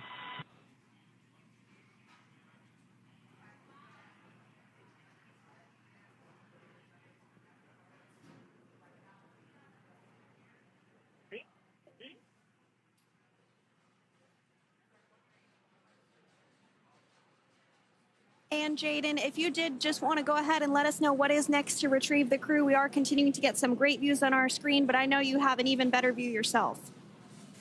Oh, yeah, Sandra, this view is absolutely unbeatable. So just to kind of finish off what I was saying is once that side hatch of the spacecraft is open, that crew will be assisted out of the capsule one by one from NASA and SpaceX medical personnel, where they will then head to the med bay. And after those medical checks, they will get on that first helicopter out and arrive at the airport, where they will then board a NASA plane and then head back to Houston, Texas at the Johnson Space Center to begin their post-flight period. And we're eager to see the Crew-9 astronauts back on Earth, and we'll keep you updated on every moment of this process. And with that, I'll toss it back over to you guys at Hawthorne. Thank you so much. That was Jaden Jennings, NASA Public Affairs Officer, who watched Freedom splash down firsthand from the recovery vessel Megan. Thanks so much, Jaden.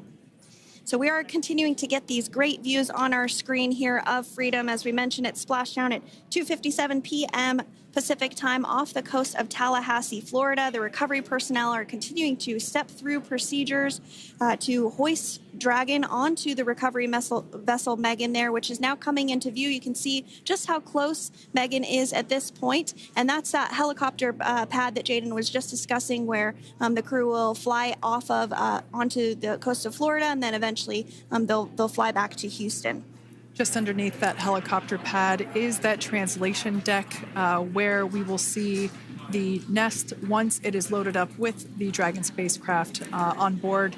The nest will be translated to the forward end of the recovery vessel, and that is where our Crew-9 team members will egress from the Dragon spacecraft. Now, here on your screen, we can see dolphins, actually, who want to come and play with Dragon. Now, one of the fast boats there in place, working to assist the recovery team member. It's incredible. I just love these views. We really see them even better in daytime, but just seeing the recovery team work in tandem to step through each step to step through each operation. Obviously they're getting quick assists from the honorary part of the recovery team, those dolphins in the water there. Now, the recovery team member that is crawling around the Dragon spacecraft. Earlier, we saw a view where it was like a spider monkey pose. We can see that individual now standing in the bucket where the main parachutes were stored while Dragon was on orbit. Obviously, those main parachutes were utilized for splashdown today. They were deployed and cut from the Dragon capsule, and one of the other fast boats of the recovery team working to pull those out of the water. Now, the recovery team member that is there working on top of the Dragon capsule, earlier we saw that person performing safety checks. Now we can see some harnessing being placed around the capsule. This harnessing is what will be used to lift the Dragon capsule out of the water and onto the recovery vessel. Wow, we got a cute little pod of dolphins. It wasn't just one or two. I mean, that water just looks beautiful. We had ideal splashdown parameters today. Obviously, wave height, ne'er a concern. The weather is beautiful, as Jaden mentioned, in the 60s, sunny. Looking forward to seeing Crew-9 exit the capsule here shortly once they get hoisted onto the recovery vessel Megan. We can see that recovery vessel slowly but surely closing the distance there between... Oh, Dolphin Cam back again. We can see that the Dragon capsule and the recovery vessel, that distance is closing. Again, this is just one more step as we continue to work recovery operations for Dragon Freedom. And we anticipate the lift of the Dragon capsule to occur here in just a few minutes. Now, once all of the rigging is on the capsule and it's hooked up to the recovery vessel, we will see the hydraulic arm, which is that kind of like bridge-like structure there at the aft end of the recovery vessel. We'll see that articulate backwards, and that's a good sign that we're getting even closer to pulling the capsule out of the water. It will then move forward, and the capsule will be placed inside of what you can see is basically a basket. We call it the nest, Dragon nest, that's where the capsule will be placed in order for it to be translated to the forward end of the vessel and for the astronauts to egress. And before that does take place, we'll have potentially views of the rigger go ahead and jump off of the spacecraft there. That typically occurs when the spacecraft is a little bit closer to the recovery vessel, and we usually get a really good view of that particular operation from one of the onboard cameras from the recovery vessel. That is an operation that I have a lot of respect and admiration for, that individual that does that.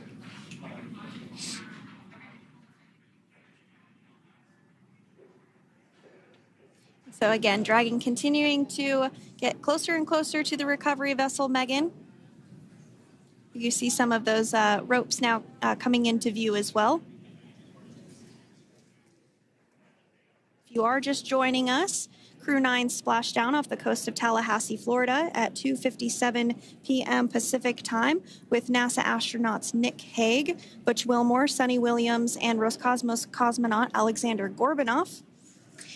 They're now working through procedures to hoist this spacecraft up onto the recovery vessel Megan. We just saw that hydraulic arm get lowered into the lifting position. That arm will be the mechanism that is utilized to lift Dragon up and out of the water and into the nest located there at the aft end of the recovery vessel. And the recovery vessel being used today is, as we mentioned multiple times, is named Megan, but that's actually after NASA astronaut Megan McArthur, who flew on Crew-9 a couple of years ago.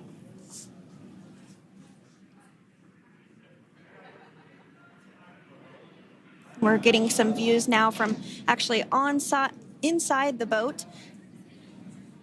Yeah, you're exactly right. This view is straight down the recovery vessel. That platform that was closest to the camera, that is the egress platform. Freedom, rigging is almost complete. Approximately 5 minutes until capsule lift. Great news there from SpaceX Crew. So about 5 minutes left until we see Dragon Freedom get lifted out of the water. That hydraulic arm, as I said before, is the mechanism that will lift it. It's quite swift, actually, the whole process of getting the spacecraft. Brace for capsule lift. Bracing.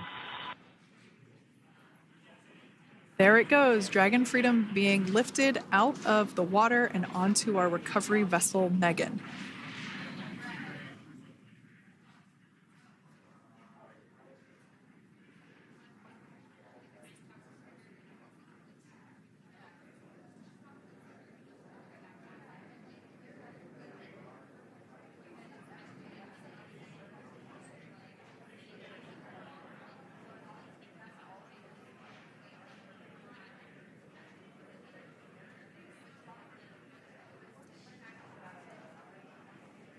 So once securely on... Welcome aboard the recovery vessel. Recovery personnel are completing final checks and stand by for translation to the egress platform. Freedom copies. Great news there, letting us know that Dragon Freedom has been successfully recovered from the water's surface. If you've just joined us, we had an on-time splashdown at 5:57 p.m. Eastern Time, and we can now see that the water recovery operations are continuing to progress. The nest where the Dragon spacecraft is located is going to get moved forward. This will happen after one of the recovery crew members does some checks, and we'll also see some hosing.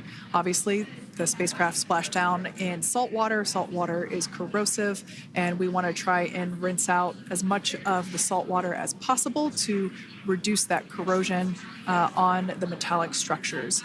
So we can see some guidance there being provided, really steering the spacecraft properly into the Dragon's nest.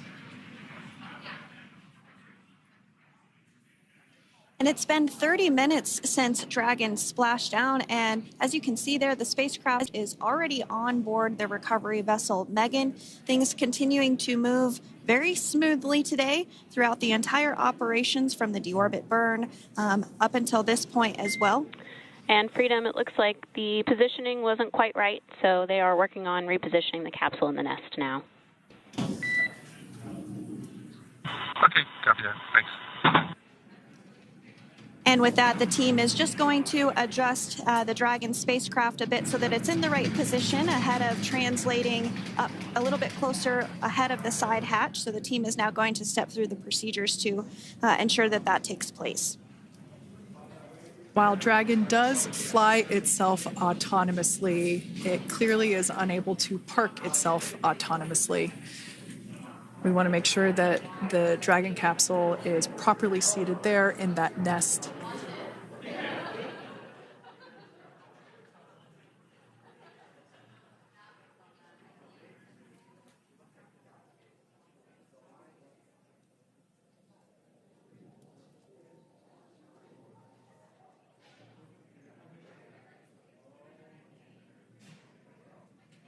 Once Dragon is fully seated in the nest, we'll probably see a bunch of that salt water come out from the bucket there located underneath the side hatch. See some salt water splash out. As I mentioned before, one of the recovery team members will begin hosing down the exterior of the spacecraft.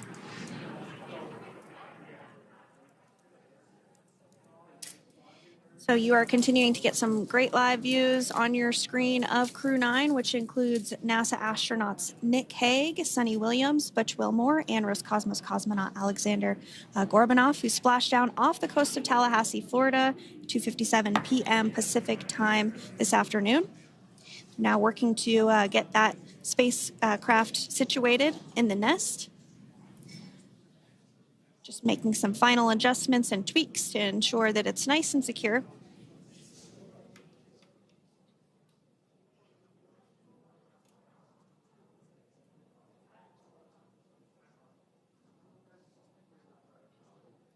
Once the spacecraft is seated and secured and oriented correctly in the nest, Dragon will be moved into the hangar located underneath that helipad that we saw earlier from the aerial views during recovery. All right, Freedom, looks like you are settled into the nest now.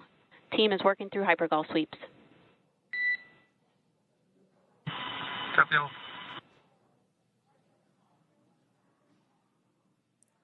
Call out there telling us that the recovery team is doing the second round of those hypergolic sweeps. This helps ensure that everyone, all the recovery team members that are located basically right where this camera is located on, towards the forward end of the recovery vessel, that they will all be safe once the spacecraft is translated forward. So we're just doing some additional steps to make sure that the hypergolic propellant that is utilized for maneuvering the Dragon capsule while on orbit, making sure that none of those vapors are still present on the exterior of the capsule. That's right, and there are a variety of individuals on board the boat that help with recovery operations. Not only do we have the recovery personnel that you see here, but we also have a doctor that will check out the crew members as standard procedure.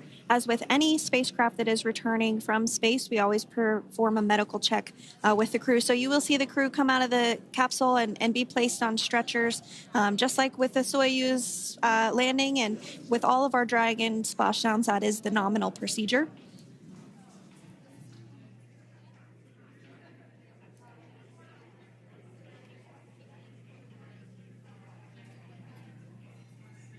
We'll stand by to see Dragon Freedom translate or scooch up a little bit closer to the camera angle that we're seeing right here.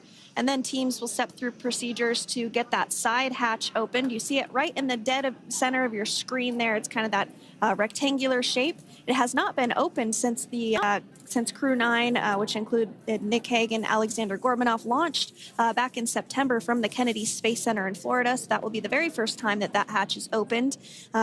Once docked to the International Space Station, crew enter through the top hatch, which was where the nose cone is now closed. That's the hatch that they actually utilize to go ahead and get inside the International Space Station.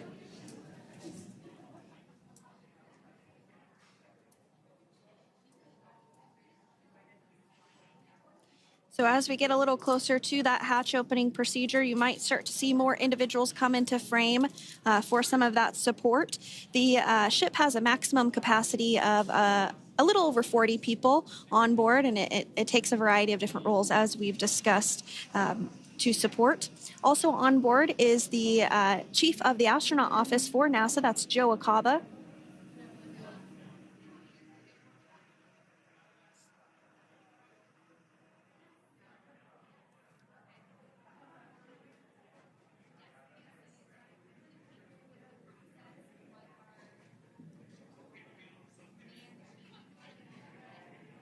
Now, while we are standing by for translation of the Dragon spacecraft to the platform there, the recovery platform that we see in the foreground, it is important to note that Nick, Sonny, Butch, and Alexander will be getting assistance from the recovery teams while exiting the spacecraft. This is the same process for any returning long-duration crew members. As you could imagine, returning to a gravity environment can wreak havoc on our vestibular system, which is responsible for maintaining balance and motion. Of course, safety is our number one priority with this operation, so we'll see the crew members helped out of the spacecraft one by one, and they will be assisted the few feet to the medical quarters aboard the boat. And on board Dragon are three veteran space flyers. That includes Nick Hague, the commander, as well as Butch Wilmore and Sonny Williams. Alexander Gorbunoff is completing his very first space flight on this mission, and he completed 171 days in space along with Nick Hague.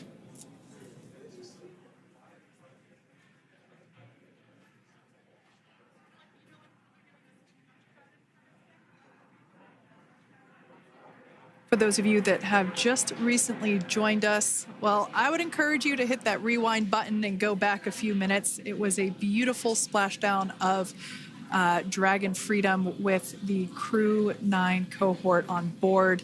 They had an on-time splashdown at 5:57 p.m. Eastern Time, 2:57 p.m. Pacific Time.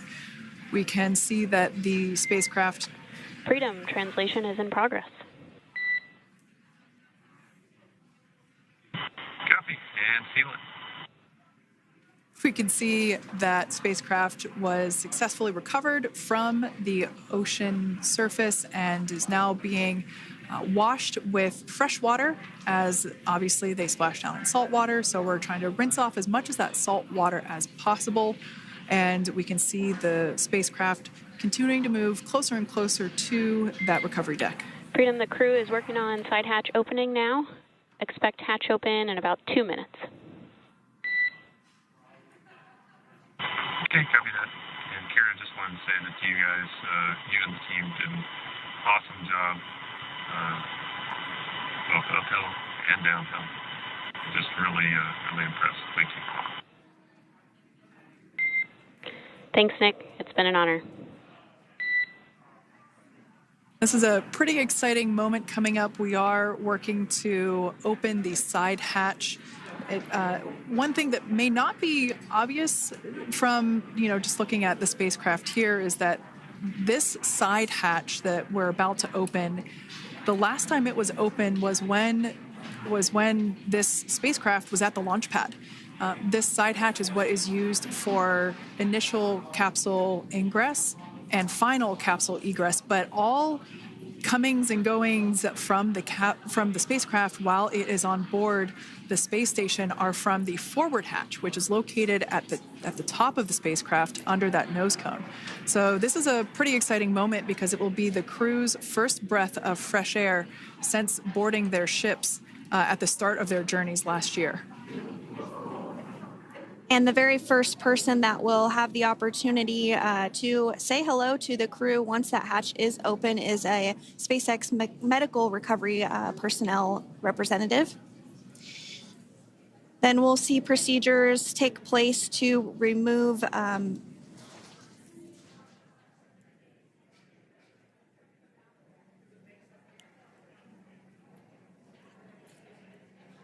the footrests of Dragon.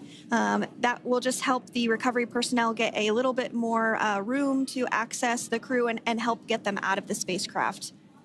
Yeah, you're absolutely right. Safety is, once again, top priority here, and removing those footrests from all 4 seats will be helpful as a SpaceX recovery team member will actually go into the capsule into Dragon Freedom to help the crew members unbuckle and stand up, and essentially we'll also see a fun little slide be put in place to help the crew members exit the spacecraft safely. So yeah, we're going to remove all 4 of those footrests to basically give a little bit more working room inside the spacecraft. That's right. And we did hear the go for that hatch opening, so we're just a couple minutes away from being able to see that. And then we might be able to get the chance to see a couple of views inside of the Dragon and see the crew following their splashdown. Now, opening that side hatch isn't quite like opening, the door to your car.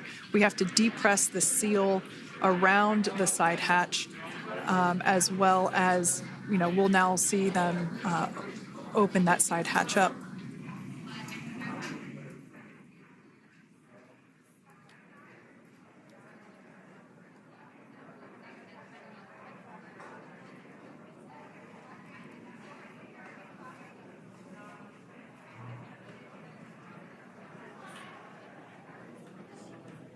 And there you have it. The side hatch is open for the first time since September.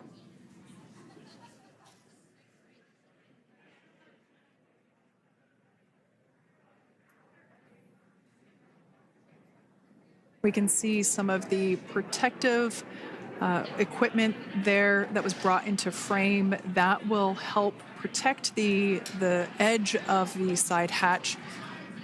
One, from any potential damage. Oh, we can see the recovery crew member there taking photos of the side hatch seal. This is part of the standard operation for recovery. These photos will get saved into our procedure. We'll then install that protective frame around the side hatch. This helps to ensure that the side hatch itself, the edges of it, incur no damage while crew members are coming out from the spacecraft.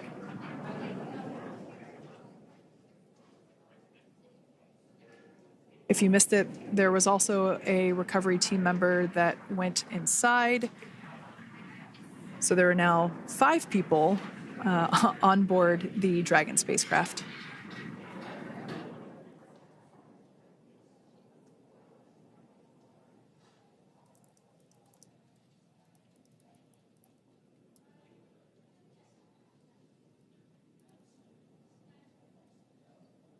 And if you are just joining us, it has not yet even been an hour since Crew-9 splashed down off the coast of Tallahassee, Florida at 2:57 p.m.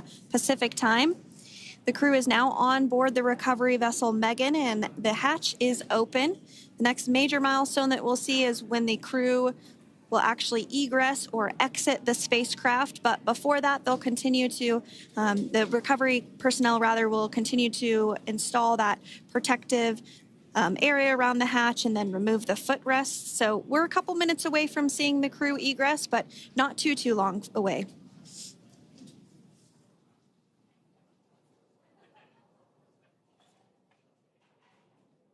We'll probably see those footrests being handed out here in the near future, as I mentioned before. Oh, of course, we got to get a well-documented photo of the moment. Although we can't see it from here, I'm pretty sure there are 4 smiles on board right now. And we did hear that report out from the commander, Nick Hague, following splashdown, that there were four smiles as far as he could see. Yeah, capsule full of grins. Now, generally speaking... And there we do see Crew-9, some happy waves, smiles all around back on Earth.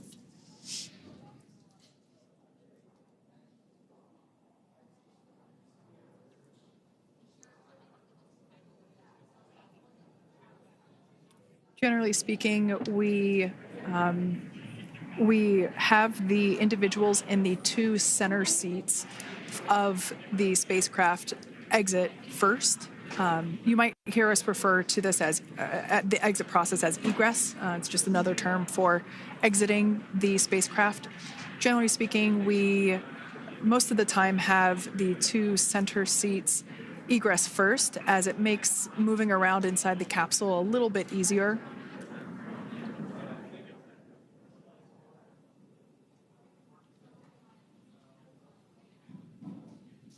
We can see the tablets that were previously located on the upper leg of the crew members. We can see those being handed out to the recovery team. Those were taken off prior to the entry phase, to spacecraft reentry. Those had to be stored and secured prior to dynamic operations.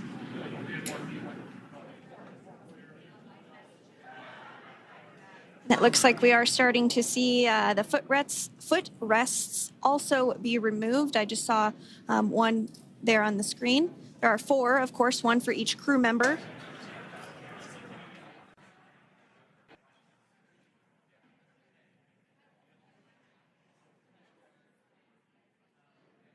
Those footrests are made out of carbon fiber and are actually sized appropriately for each crew member, as everybody has different measurements and different leg lengths.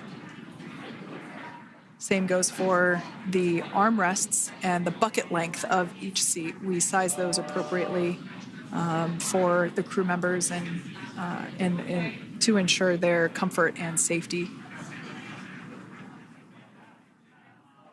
I believe we just saw the little ramp that is used to help slide the crew members out from inside the spacecraft. And once the crew does exit Dragon Freedom, they will be placed on to a stretcher to go to a medical bay for medical checkouts. This is standard procedure for all Dragon spacecraft flights that splash down crewed, as well as for our Soyuz spacecraft that land in Kazakhstan.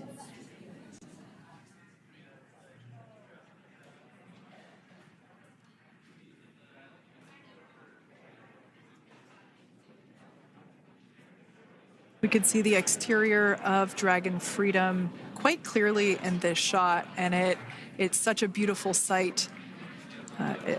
I personally prefer the capsule when it has some of that charring from atmospheric reentry. It is the signature sign of a capsule that has returned to Earth.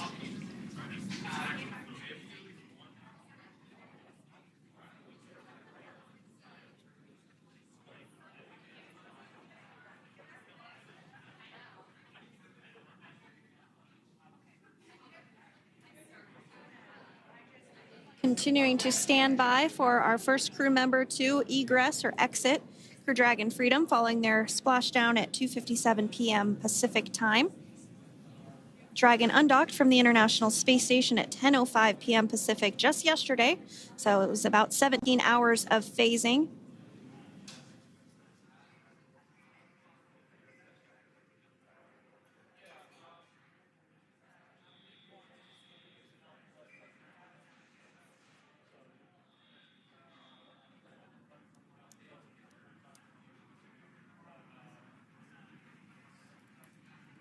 And while on board the International Space Station, Crew-9 contributed to 900 hours of science, over 150 research experiments and investigations, making great use of the microgravity lab of the International Space Station, which celebrates 25 years of continuous human presence this November.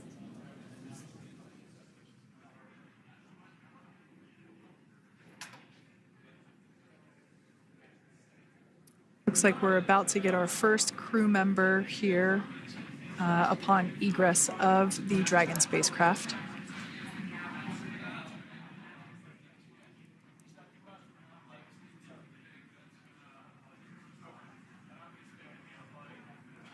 So we are standing by for that egress. Outside of Dragon, you do see one of those stretchers. This is the expected procedure as the crew will be taken to medical facilities following their exit from Dragon.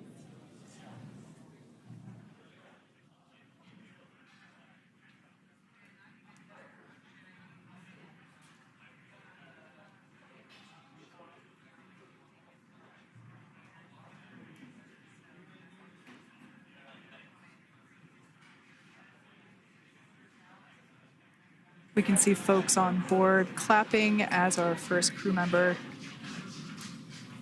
And that is NASA astronaut Nick Hague, commander of Crew-9,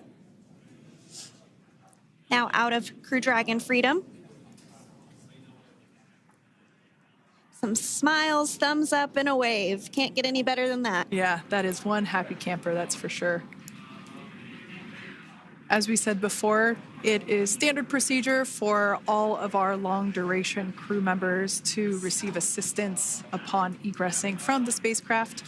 We basically help them move off of the recovery deck and into the private medical quarters for their initial consultation with the SpaceX flight surgeon. So we'll see that take place for all 4 of our crew members today.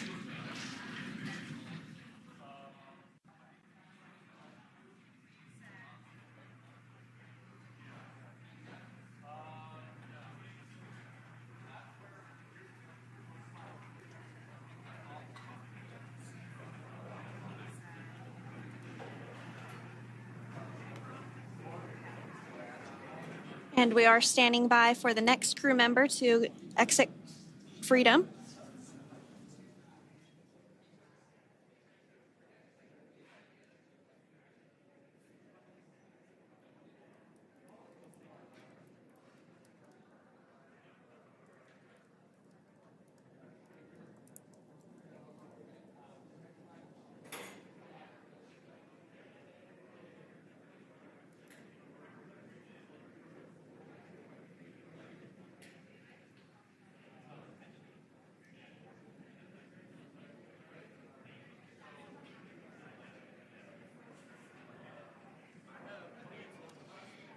Next up out of the capsule, we expect Roscosmos cosmonaut Alexander Gorbanov.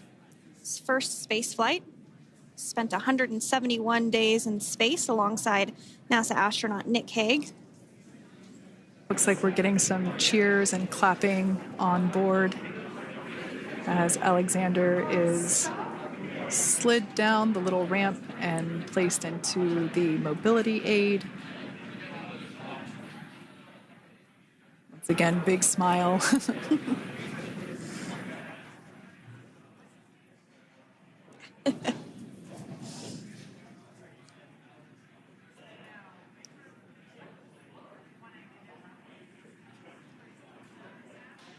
Now, the two crew members remaining in Dragon are NASA astronauts Sunny Williams and Butch Wilmore.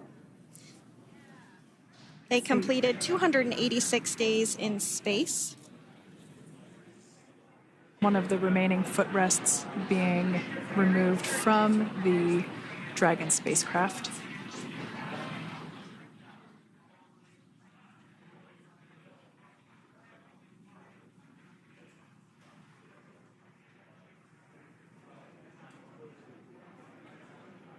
As I said before, we generally try to have the crew members that are located in the two center seats aboard Dragon, and we like to have them egress first if possible, as it creates a little bit more movable working room inside the spacecraft.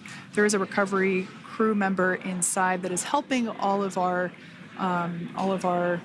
Crew-9 crew egress or exit from the spacecraft.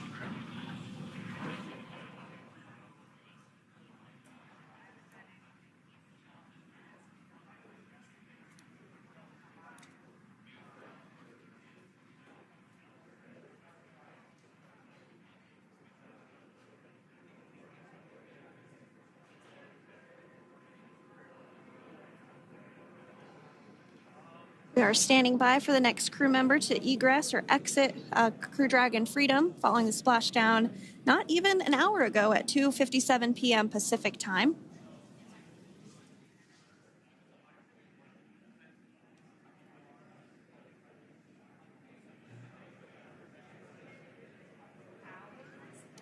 Really have the recovery operations down pretty quick at this point. Yeah, it's pretty incredible to think that, just 5 years ago when we were doing the initial demonstration missions of the Dragon for Crew Dragon, that now we're under about 30 minutes for, to retrieve the spacecraft from the water, and just several minutes here while it's been on board and to get everyone, really to get that side hatch open.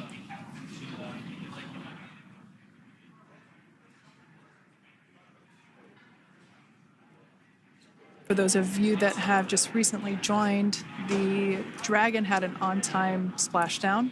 Looks like we're getting our next crew member here. That is none other than Sunny Williams. Big smile, big waves. She, like her other crew members, now will be assisted onto the mobility aid.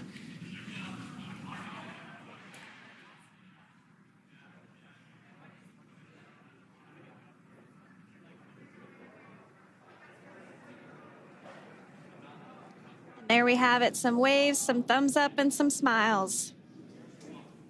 Definitely seems to be a theme among all recovery operations. Absolutely. And of course, that leaves NASA astronaut Butch Wilmore inside Dragon in seat 4.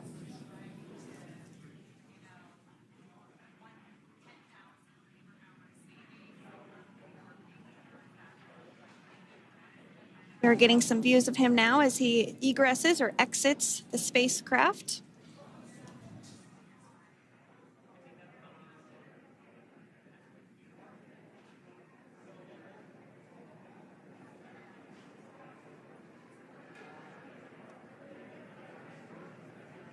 Once again, some elation and cheers there from Butch Wilmore. As we mentioned before, returning to Earth coming from a microgravity environment can wreak havoc on the body. So it is customary and just standard procedure for all of our long-term space residents to get assistance once they are back on board the recovery vessel.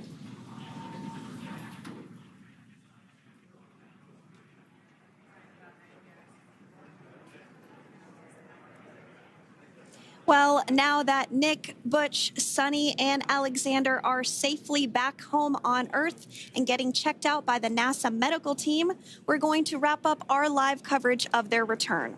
The Crew-9 mission began a little differently than usual since Butch Wilmore and Sunny Williams were already aboard the space station when Nick Hague and Alexander Gorbunoff arrived on the Crew-9 spacecraft in September.